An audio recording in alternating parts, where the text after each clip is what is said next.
When we look for something in particular, we are turning our eyes away from others.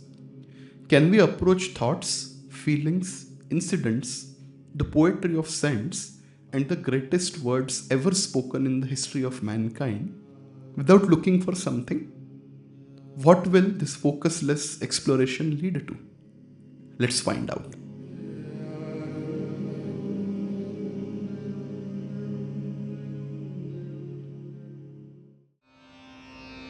अवधूता गगनघटा गहरानी अवधूता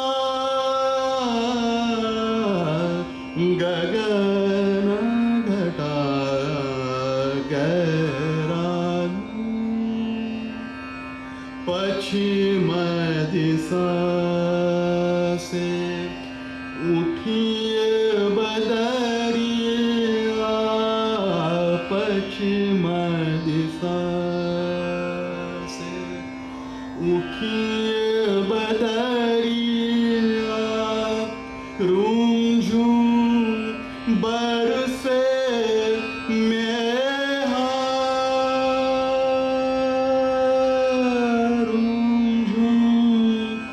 बरसे में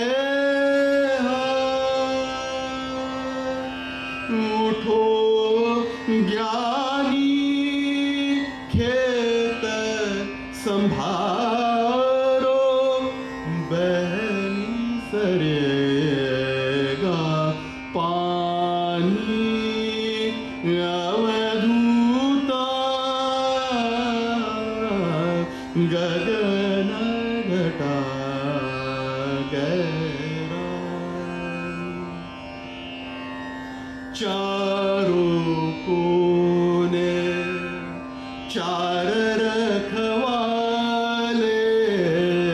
चारों कोने चार रखवाले चुगना जावे मृग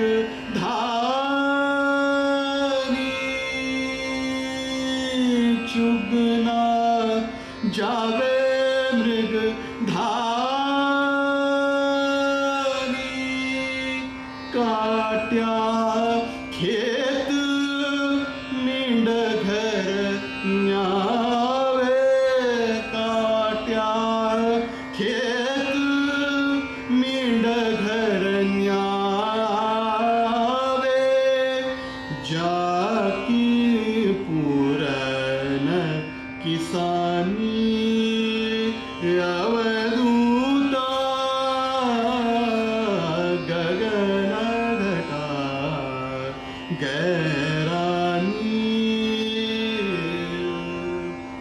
पाँच सखी मिल करे रसोई पाँच सखी मिल करे रसोई जी में मुनि और ज्ञानी कहे कबीर सुनो भाई साधो कहे कबीर सुनो भाई साधो वो नाम की धानी अवधूता गगन घटा गहरानी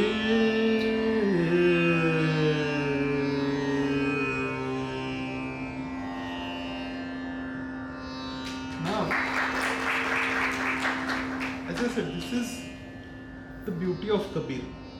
He has put this whole process in metaphor of farming. So he's saying Avadhuta Gagana Ghata Gahrani. The clouds, have come and the sky has darkened. पश्चिम दिशा से उठिए बदरिया रुमझुम बरसे मेहा उठो ज्ञानी खेत सवारो बह निसरेगा पानी. He's saying now wake up. Yeah, the sky is already dark, and if you don't sow your seeds now, you won't harvest, and everything will be wasted.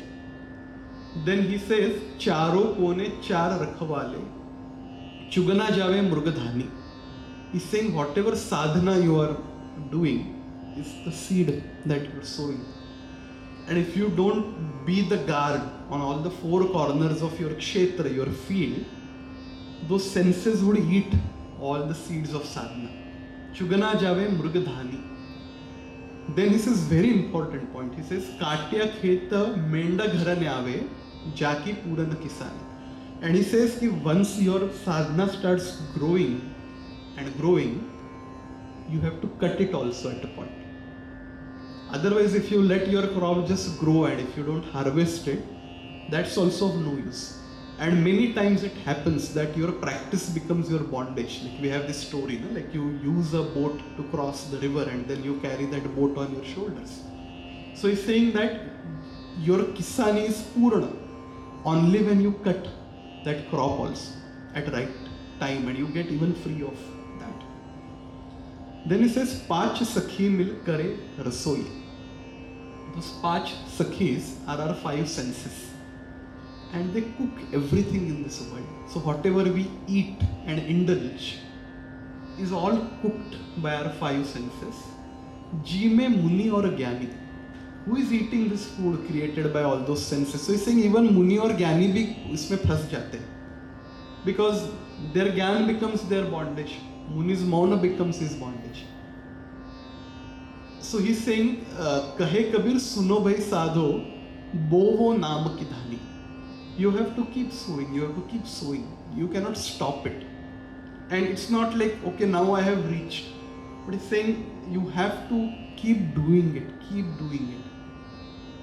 until that fruit comes. Like Kabir's contemporary saint, Raidas, he also has very beautiful poetry and language.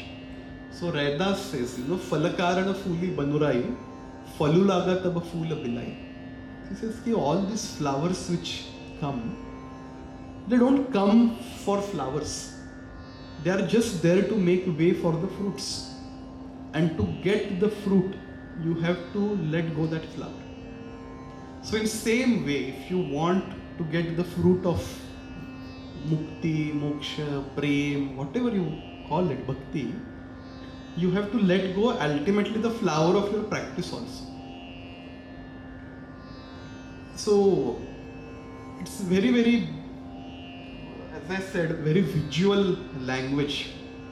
Now Kabir has one more bhajan, which is also on this whole aspect of chitta, like how you have to guard your chitta at every moment in your life, So he says,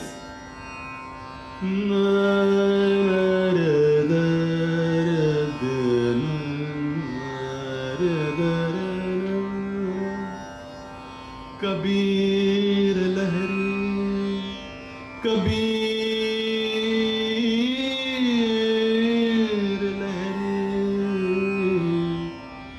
Kabir lahari, samandaki,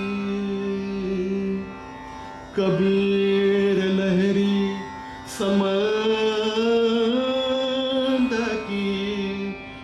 moti bikhare aaye, moti bikhare aaye, bagula bhed न जाने, बगुला भेद न जाने, हंसा चुन चुन खाए, हंसा चुन चुन खाए.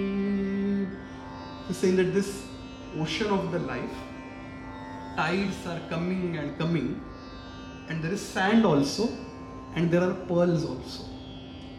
And Bagula won't know the difference between the two. He will eat sand also. By mistake, there will be some pearls which he will end up eating, but most of it would be sand. because in life sand is in abundance and pearls are not. But he says, Hansa chuna chuna khai. The swan inside you, it will pick those pearls and it will only eat those pearls. And he thinks that's how you have to live in this world. Every moment life will offer you many choices and you have to decide which of them are sand and which of them are pearls. And you have to choose the pearls. And that is that whole practice of chitta.